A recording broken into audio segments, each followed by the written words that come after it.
Ayan, walking tayo ngayon.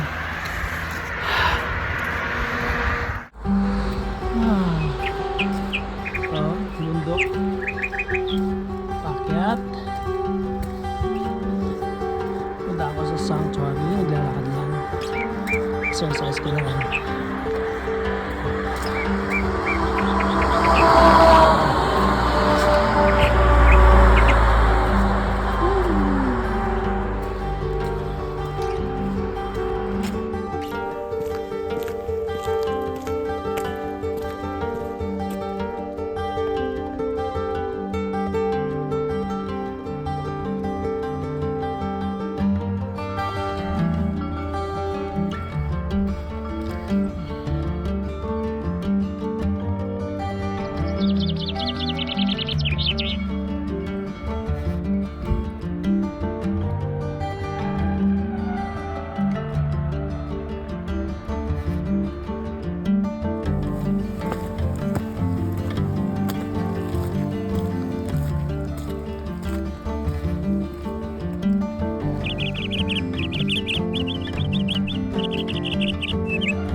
Hindi ko alam kung na anong lugar na to. Ay nako. Yung mga ano dito. Taguan ng mga taguan.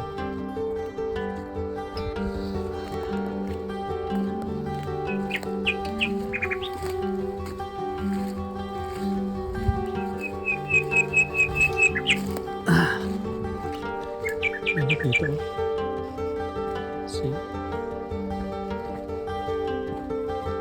Nakakatakot dito siguro pag gabi.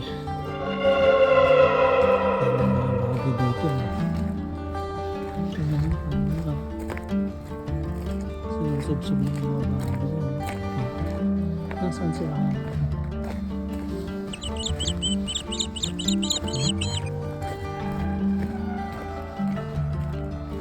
Nawala nga ako guys. Balik ako. Malayo na masyado yung nadaanan ko. Tinignan ko sa mapa. Palayo ako. Palayo ako sa city, sa town. Balik ako. Salina ka na lang po. Sige lang ha. Lakad lang ng lakad.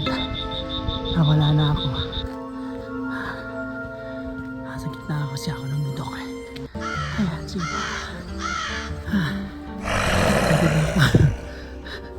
Ay, taka dun na.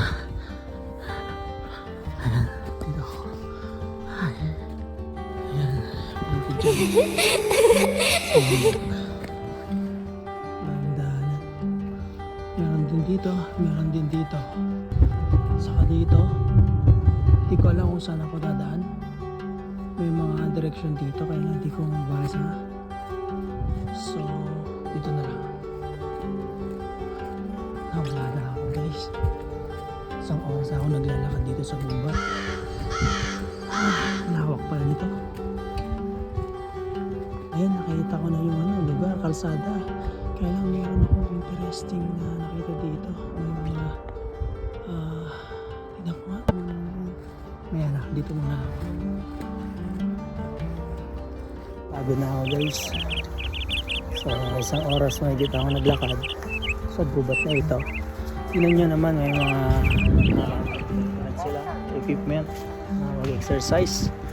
So napakaganda yung setup nila kasi Pwede kang mag-ikot-ikot sa gubat na ito sa sobrang lawak. Tapos may mga cottages sila. Tapos meron din silang mga ganyan. So, ganda. Ganda. Sarap mag-ikot-ikot dito.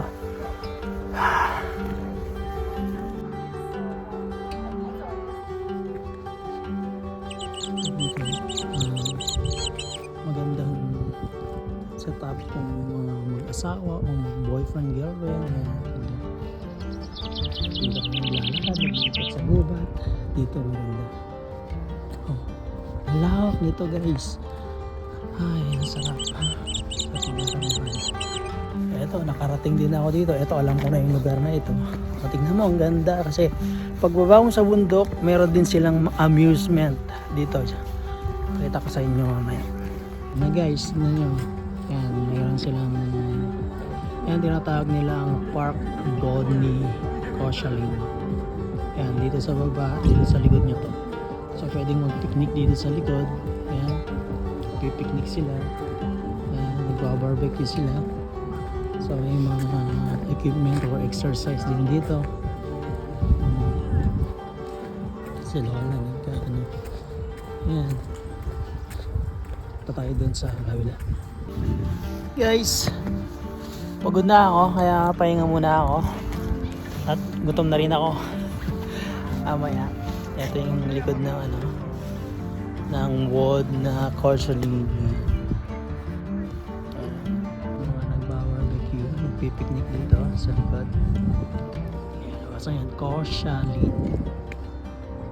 Yan yung bundok na pinuntahan ko sa gitna niyan.